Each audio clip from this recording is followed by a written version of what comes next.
Byron Scott with a CTV News update. A coalition of groups, including the ACLU, is hosting a rally tomorrow demanding police reform. It's called Rally to Reimagine Policing, What Real Police Reform Looks Like in Maryland. The groups are calling for accountability, transparency, and changes within the Prince George's Police Department. One of those who will be at the rally is TRACY, whose brother Leonard was shot and killed by police during a standoff in October 2019. When I first thought of this idea, I was thinking of my brother, Leonard Shand, thinking that how much information he did not know about how many people were thinking the same way he was thinking and were fighting for the same goals. So I said, we need to reach more people in the community and let them join with different organizations, or give the organization some support like I'm doing, to say, hey, there's people out here that can help you. They can educate you on the laws that are being passed without our knowledge. For people that don't watch the news, don't read the newspaper, don't really pay attention to the politics, and not really seeing that the politics do affect them, whether they're paying attention or not. That rally is set for tomorrow, again, 12 noon at Forestville Mall, 3393 Donald Drive in Forestville. A legislative work group votes to propose banning chokeholds and restricting no-knock warrants in Maryland. The group, appointed by House Speaker Adrian Jones, is recommending that the Law Enforcement Officers' Bill of Rights be repealed. That controversial statute protects police accused of wrongdoing. Critics say it fails to hold officers accountable. The bipartisan panel is also recommending independent investigations of police-involved killings and the requirement that officers intervene if a colleague uses questionable or unreasonable force. Well, long before NFL players began taking a knee to protest police brutality in America, there was Tommie Smith and John Carlos. It was 52 years ago today at the 1968 Olympic Games in Mexico City during the awards ceremony, and while the national anthem was being played, that both men bowed their heads and thrust their gloved hands into the air to protest a host of issues back home. I spoke earlier today with Tommie Smith about that moment. Back in 1967, during the 60s, there were a lot of things happening socially. Social changes were happening all across the nation, especially on student campuses. And there were a plethora of murders, assassinations in the Black communities. And people were standing up, people were doing things, people were marching, a lot of things were happening, but no athletes doing anything, or very little, especially in the world of track and field. So it was decided that it's time for these athletes to rise and say something about how they felt about a country that did not represent them fully, maybe 3/5, but not fully. And this is how it came about. Smith says he continues to advocate for and supports athletes who protested much the way he and John Carlos did back in 1968. Women across the D.C. region are planning to meet up for a rally and march tomorrow. The event is being billed as a way to get out the vote. The event begins at noon at Freedom Plaza, and at 1 o'clock, participants will begin marching toward the National Mall.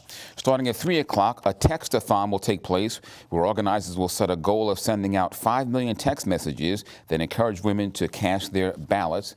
Text DC to 44310 for updates and march information. Meantime, a sister event will take place in North Brentwood at the African American Museum and Cultural Center. That event begins at 11 o'clock in the morning. Well, police identified the man who was shot and killed last night in Fort Washington. He was 24-year-old Brandon Pierce. Authorities responded to the 4500 block of Lugene Lane just before 10 o'clock. Officers found Pierce outside suffering from multiple gunshot wounds. He was pronounced dead at the scene. Detectives say they don't believe this crime was random. If you have any information about the incident, call 1-866-411-TIPS. Well, Maryland lawmakers issue a subpoena to compel Governor Hogan's former chief of staff to testify about a controversial severance payment. Roy McGrath refused to voluntarily testify about the large payout he received when he left the Maryland Environmental Service to join the Hogan administration. Lawmakers also subpoenaed Matthew Schering, who served as the director of operations at MES when McGrath led the quasi-government agency. The subpoenas are the first time the General Assembly has issued one in 15 years. Well, State's Attorney Aisha Braveboy is continuing her Protect the Vote campaign. Staffers and volunteers were out at the Mega Mart in Hydesville yesterday handing out voter information flyers. Braveboy is getting the word out about early voting and vote centers. Her office is reaching out to seniors, immigrants, and the LGBTQ community to make sure they're not overlooked in the process. Well, if you live in the city of Mount Rainier and are having trouble paying your rent, listen up. You might qualify for its rental assistance program. Mount Rainier is providing a grant of $1,000 to help people who are impacted by the COVID-19 pandemic and have fallen behind on rent and utilities. So far, the city has provided an estimated $27,000. You have until 5 p.m. today to apply. Many of my residents are unemployed. Any number of them so far have not received their unemployment checks. Some of them lost their unemployment checks when the program ended. So as we move forward with trying to see what we can do to kind of help them stay home, stay in their homes, we have to find some way to help them with the rent. Visit MountRainierMD.org to fill out the form. Well, are you a recent high school or college graduate and not sure what to do next? A new workbook created by Prince George's Publishing House might be able to help you figure out your next steps. The book is called The After Graduation Plan. It was created by Lightwork Publishing. The workbook highlights more than a dozen career clusters. There's also a tool to help young adults map out a year after graduating from high school or college. The workbook goes into telling students tips and giving them the understanding that they need to make wise choices for achieving a career after college or even after high school. You know, letting them know you don't have to necessarily go to college. There's other ways. The main point is this: you need a career. You need to have a career that will afford you to be able to take care of yourself, you know, in life. To find out more information, visit lightworkpub.com. Well, a Prince George's Council committee votes to move forward on a proposed P3 schools. The recommendation means the public-private partnership is one step closer to becoming reality. The Alternative Construction Financing Program would build 6 new public schools in the county over the next 4 years. Committee Chair Todd Turner says the important steps sets the structure for the council to fulfill its budget and oversight obligations. Well, young scholars in Prince George's County Public Schools will soon have weekly access to tutors through a partnership with an online reading program known as Book Nook. The district will focus on improving literacy with kindergartners through second graders. The initiative is called PGCTV Reads and allows community and faith-based members to sign up as tutors. The volunteers will spend up to 2 hours each week reading to students virtually. It will be interactive. The pages will be able to flip. So the book will be based on the grade K through 2nd. There are over about 800 different titles that will be available. So we'll be able to have a list of all of the students with their parents' consent, of course. We'll be able to say, I really want my child to be a part of this. Then we will pair up the student with the volunteer partner. And we have roughly about almost 1,000 committed volunteers. The program is expected to be available to students toward the end of November. Parents can visit the school system's website for more information. Regional planners say proposed toll lanes for I-495 and I-270 could be more expensive than the state estimates. This according to the Washington Council of Governments. Traffic planners say tolls during the peak morning commute could cost more than $1.50 to $2 per mile. So, for example, if you're driving from Frederick to Rockville, you could pay as much as $50 in tolls.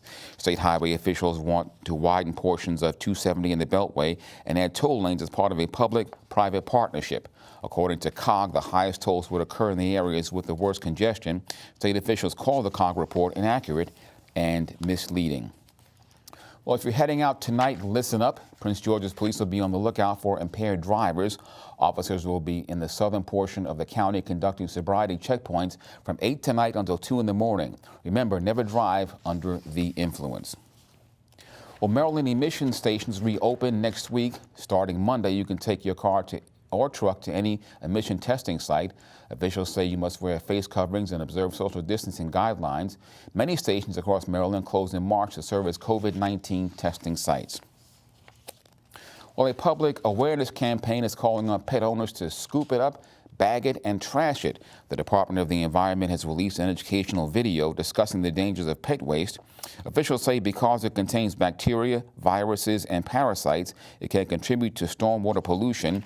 More than 200 pest waste stations have been placed throughout Prince George's County. Grosser things than picking up after your dog. I guess there are some things way nastier than picking up a dog's poop. Good job, Daddy.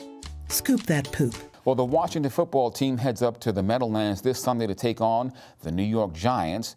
The Giants lost their #1 offensive player, Saquon Barkley, in week 2 of the season. Now, second-year quarterback Daniel Jones is the team's leading rusher. They've lost some close games. This is not a cakewalk for anybody. Just because we have one win and they have none doesn't mean a thing. This is a divisional game. We're going to their place. I expect and anticipate for them to come out and play hard, just like they've done.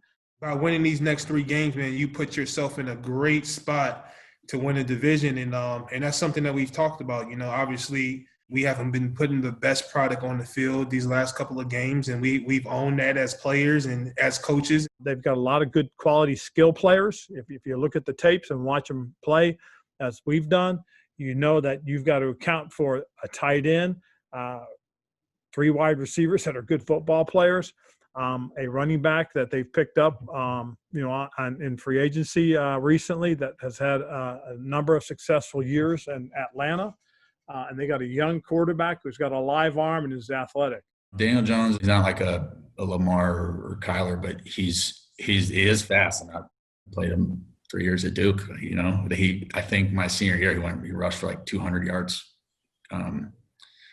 against us because they just ran spread and they used him as an extra runner. And when he was at Duke, and I think, you know, they're just allowing him, hey, take what you can get, you know, if it ain't open, you know, use your feet, try and get something open, or, you know, starting to use them a little more in the run game. So just gotta, you know, it's just one of those games you got to be aware of where the quarterback's at.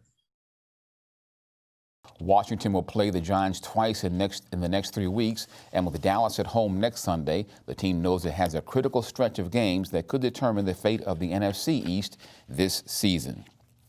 And now a quick look at our 3-day weather forecast tonight. Scattered showers with a low of around 40 degrees. Saturday, Sunday, and Monday, sunny with daytime temps ranging in the 60s, and at night going down to a low of around 50 degrees. And now for the community calendar. Join the discussion around racism in America. The University of Maryland Center for Literacy and Comparative Studies is sponsoring a year-long series called Anti-Racism, Research, Teaching, and Public Engagement. Don't miss the free virtual conversation with author Dr. Nicole Smith about her book, Fictions of Black Childhood. Tune in during lunch next Thursday, October 22nd from noon to 1 p.m. For more information and to register, visit arhu.umd.edu and search for upcoming events. And that's all for tonight. We'll see you on Monday. I'm Byron Scott. Good night. For the latest information on COVID-19 in Maryland, visit the State Health Department website. That's health.maryland.gov. Again, health.maryland.gov. Click the link to the COVID-19 information portal. There you'll find all the latest information about coronavirus. You'll find daily updates on cases and fatalities. Answers to questions about testing and the governor's stay-at-home order are available as well. For specific information about Prince George's, visit PrinceGeorgesCountyMD.GOV. That's PrinceGeorgesCountyMD.GOV. The site offers information about local services for residents and businesses. There's a link for COVID-19 relief donations. Also, food pantry locations are listed. And if you have any questions, call the county COVID-19 hotline at 301-883-6627. That's 301-883-6627.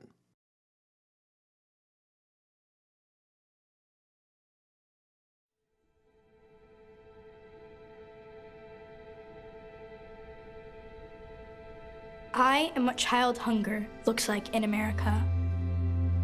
I am a 9-year-old boy who hopes a friend invites me to a sleepover so I can have dinner. I am a 15-year-old girl who goes for walks during lunch so my friends won't know I don't have anything to eat. I am a 13-year-old boy who gets into fights at school just because I'm hungry.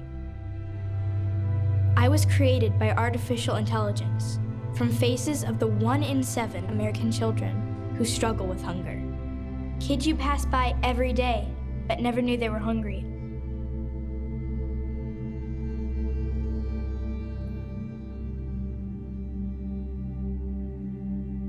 Feeding America, 200 food banks strong.